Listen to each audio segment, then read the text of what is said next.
to make Provençal beef daube, and this is a recipe that's in my first ever book called Dinner with Justine. When people ask me what my favourite type of cooking is, it's stews and braises, and that's what beef daube is. And I love this because after cooking it really slowly, the meat just falls apart in a rich, sticky sauce. Now I'm going to show you step by step how to make this one of your family favourites now. So this is a really large carrot, and you can see that I've cut that into about a 2 centimetre thick round. I want it to be quite thick because I want it to hold its shape when it's cooked, because I'm going to serve it with the end result. Now for the beef, I'm using beef cheeks, and they're quite large, but these are going to shrink once they've cooked.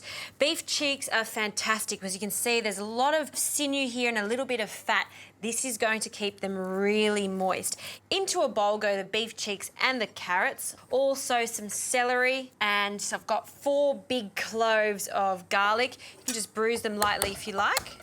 This is just going to flavour the sauce. And some onion. Now I'm going to stud this onion with some cloves. You'd be surprised how much flavour you get out of 1 single clove in a half an onion just like this. So I love it, and I think it's crucial. So we'll just stud that in there. And the reason I'm doing this is so I can find the cloves later on instead of picking through it once it's cooked. I need 1 piece of orange. So just from this Valencia, I'm just going to run a peeler down it.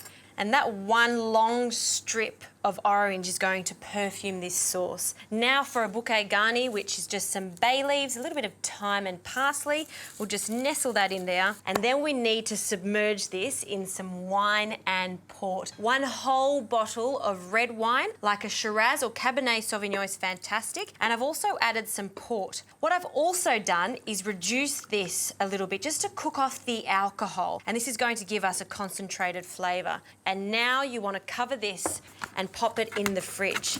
Now I like to do this at least 2 to 3 days in advance, because the longer you allow this to marinate, the more the flavours are going to develop and infuse that meat there. So I've done one a few days ago, and I want to show you the difference. That red wine stains the meat, and you can see, look at that. See how much it's changed colour? That's what I'm looking for. So we want to drain this from the liquid. Don't throw anything out because we're going to use all of these vegetables. The bouquet garni I'll just put in a separate bowl over here, and then we'll just carefully just put this through the strainer here and pouring all of that out. And the smell, it smells like a French kitchen just here in this, with that red wine and these beef cheeks. Now we need to start sealing off the beef cheeks. So just with some paper towel, I'm just going to line this board with a little bit, let's say 2 layers, because we don't want any moisture when we're sealing this off. So we'll grab our beef cheeks and we're going to pat them dry. Some people like to use flour just to thicken the sauce, but I'm going to do it the really traditional way. No flour, because it's all about reducing the sauce later on. Now once you've pat that dry, the next step is to season. So a touch of salt all over, just one side now, and I'll season the other side when it's in the pan, and a good crack of pepper, because the seasoning and the flavouring has already happened in the fridge, but we have to continue the seasoning and flavour throughout the whole cooking process for this. Now a little bit of oil into a pan, and I've got 2 pans here. One is for my vegetables, a heavy base one that's going to go in the oven, and then this one is to start the searing process. So this is going to splatter a little bit because there's still just a little bit of moisture, so that's fine. So just be really careful though.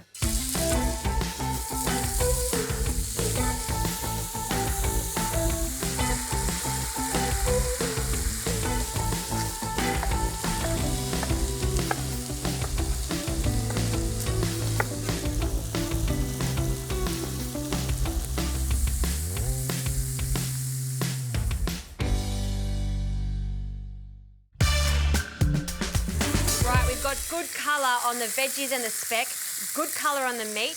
I'm just going to flambe the meat now, just with a bit of cognac. So be careful with this. Woo! And you want to cook off that alcohol. Now what I'm going to do is add this straight to the pan here with that cognac. I'm going to turn that off. The bouquet garni can go back in with that orange peel and a little bit of tomato paste, and this is going to help make this sauce really rich, So just mix that in the base of the pan there. And now the red wine can go in, the strained red wine.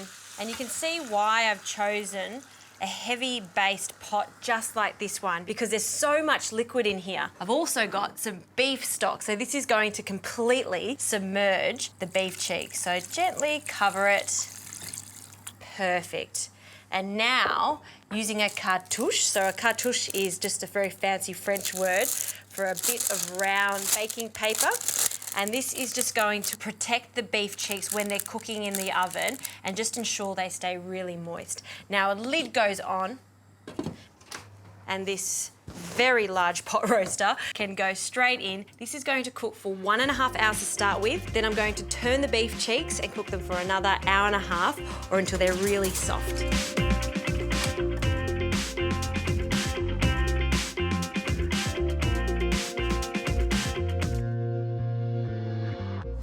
Oh, this smells good, and I've been very patient, but I know they're cooked because I checked them just before and the meat is falling apart. That's what you want. So 3 hours is plenty. All right, let's have a look. I want to show you this. This is exciting food for me when I cook beef cheeks like this. But at this stage, we want to take these out and look how soft they are. They're gelatinous and they're very delicate. So use a spoon for this, don't use your tongs. And then just drain them off that liquid onto a plate over here. And look how small they've become. So 1 beef cheek is enough for 1 person because this is a really rich dish. It's a dish for winter months when you want that rich red wine sauce and meat that's just falling apart just like this. Now I'm also going to take out the carrots at this stage because I want them for the final presentation. And now what I'm going to do is just strain the rest of this liquid into another pot and then reduce it. So I'm going to say roughly this is going to take about 15 to 20 minutes until we get that really sticky, saucy consistency.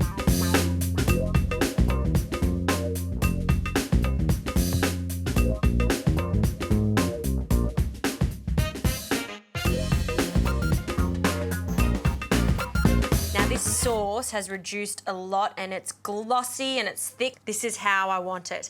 Now I like to serve it with some pomme puree, mashed potato, so a nice big helping of that in the center of a plate there. Make a little indent so I can nestle the beef cheek just in that. And then I'm taking the biggest one right here and carefully putting that on the mashed potato. A few carrots around the plate. I love carrots when they're so soft because they're really sweet. The little bits of speck that I've got here, a few little lardons we'll put around the plate, and then the sauce. Now you want to bathe these beautiful beef cheeks in this sauce that's become so glossy, and you pour it all over the top there. A little bit more because I'm a sauce addict. I'd make no apologies because it's so nice with that mashed potato.